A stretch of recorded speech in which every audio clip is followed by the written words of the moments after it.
মধ্যপ্রাচ্যের উত্তেজনা ক্রমশ ছড়িয়ে পড়ছে ইরানের সামরিক দাবি ও যুক্তরাষ্ট্র ইসরায়েলের প্রতিক্রিয়ার প্রেক্ষাপটে। ইরানের সশস্ত্র বাহিনীর যৌথ কমান্ড খাতাম আল আম্বিয়ার একজন মুখপাত্র সোমবার জানিয়েছেন, তাদের বাহিনী সৌদি আরবের প্রিন্স সুলতান বিমান ঘাঁটি এবং বাহরাইনে মোতায়েন মার্কিন পঞ্চম নৌবহরে হামলা চালিয়েছে। তারা দাবি করেছে, বিমান ঘাঁটিতে মোতায়েন মার্কিন গোয়েন্দা বিমান এবং সামরিক সরঞ্জাম লক্ষ্যবস্তু হয়েছে। এছাড়া ব্যালিস্টিক ক্ষেপণাস্ত্র ও ড্রোনের ব্যবহার করে এই হামলা পরিচালিত হয়েছে।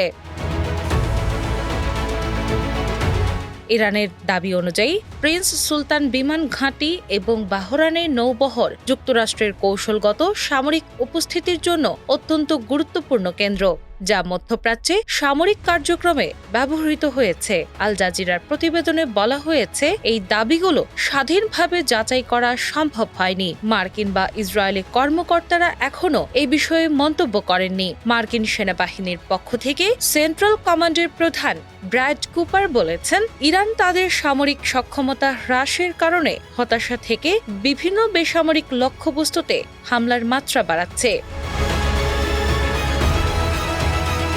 তিনি জানান, যুদ্ধের শুরুতে তারা ডজন ডজন ড্রোন ও ক্ষেপণাস্ত্র নিক্ষেপ করত, কিন্তু এখন মাত্র একটা বা দুটি। এর মাধ্যমে বোঝা যায় ইরানের আক্রমণ ক্ষমতা কিছুটা সীমিত হলেও রাজনৈতিক ও কৌশলগত হুমকি অব্যাহত রয়েছে। মার্কিন প্রশাসনের তথ্য অনুযায়ী মার্চের প্রথম সপ্তাহের তুলনায় ইরানের ক্ষেপণাস্ত্র ও ড্রোন হামলা যথাক্রমে 90 এবং 86% কমে গেছে। তবু ইরানি আইআরজিসি তাদের সামরিক সক্ষমতা নিয়ে আত্মবিশ্বাসী। মুখপাত্র জেনারেল আলী মোহাম্মদ নাইনি ঘোষণা করেছেন, যুদ্ধকালীন পরিস্থিতিতেও আমাদের ক্ষেপণাস্ত্র উৎপাদন ও মজুত প্রক্রিয়া পূর্ণ গতিতে চলছে। আমাদের সক্ষমতা 20-তে 20, উদ্বেগের কোনো কারণ নেই।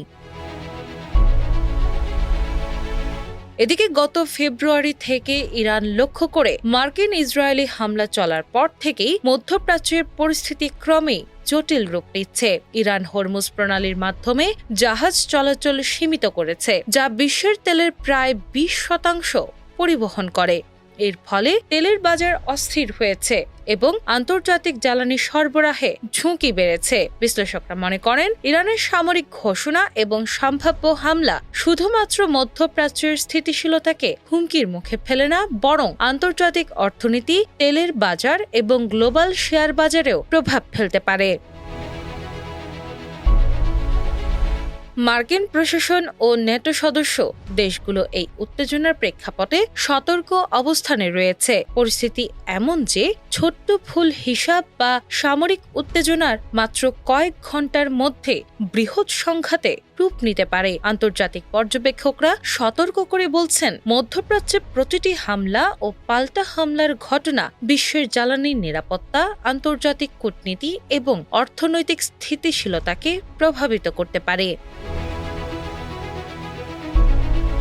ডিনা ইসলাম, বাংলাবাজার পত্রিকা।